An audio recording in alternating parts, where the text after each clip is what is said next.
Black, y'all. So yesterday, I had my biggest panic attack, so I took today to be a mental health day.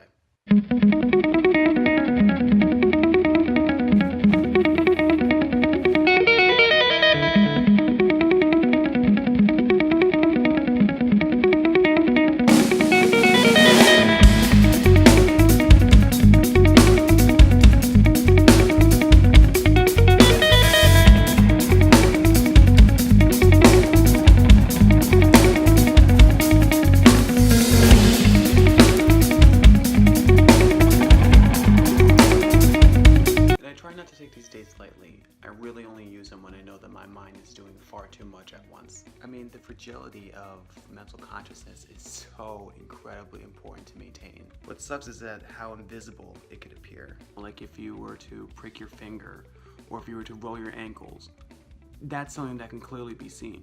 However, when we experience mental strain or anxiety, our first instinct is to kind of power through our difficulties. And what we may not see is that it could affect our attentiveness. It could affect our ability to make sound decisions. It could hinder us from going and participating in social activities. Or we may just neglect our own bodies in general. Stress and anxiety can exaggerate even the simplest of tasks. Instead of going out and buying food for yourself, you'll go out and you'll become the headlining act of tonight's everyone pointing and laughing at the dork that's going out and buying food in sweatpants. I mean, personally, my panic attack was comprised of feeling dirty, becoming a public eyesore, becoming homeless, and just not being able to sit still. I just tried to go outside to make this part of the video, and no, it's far too cold. No. But anyway, I say this out loud in order to kind of help reassure myself of the situation, to kind of throw some rationality back into my now calm mental state. I'm not going to become homeless this month. I am not a dirty individual. And I live in New York City. No one's giving a damn about me. I'm also not that bad looking of an individual. You better what? But in order to reach rationality, I really had to take today and push a reset button on my mental health. I slept in. I left my bed when I felt like it. I watched funny YouTube clips. I made some tea. I showered. I got dressed. I turned off all of my social media notifications. I put my phone on Do Not Disturb mode. I took today to focus on myself. And that's okay.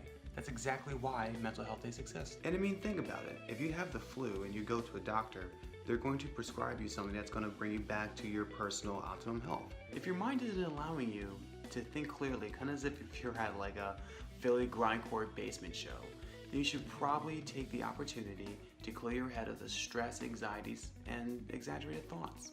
But Ali, I have all these anxieties and I have all these problems and I've been able to power through them before because me.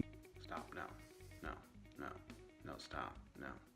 Someone that was very close to me had illustrated the differences between strong and weak people. Each one of the 7 billion-ish people that are on this earth right now, we're all mentally wired differently. I mean, just think about how each one of us processes emotions. Some people, when they hear a funny joke, they punch individuals. Some people are so overstruck by joy that when they receive a present, they clam up. Some individuals cry when there's no more ketchup left inside a refrigerator. We're all wired differently.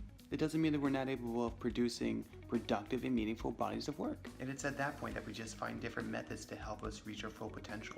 Our hurdles of anxiety, depression, disabilities, they do require a little bit more work to help us pass them. But it's not giving up on finding those methods that will be the most beneficial for all of us. For me, I make lists and I try and take 10 minutes out of my day to meditate. The meditation helps the loud roaring that is my mental everything to be reduced to a faint hum. But the list helped me organize and prioritize my list of responsibilities, starting from what will take me the least amount of time to get the work done to the most. Every time I complete an item, I cross it off. I move on.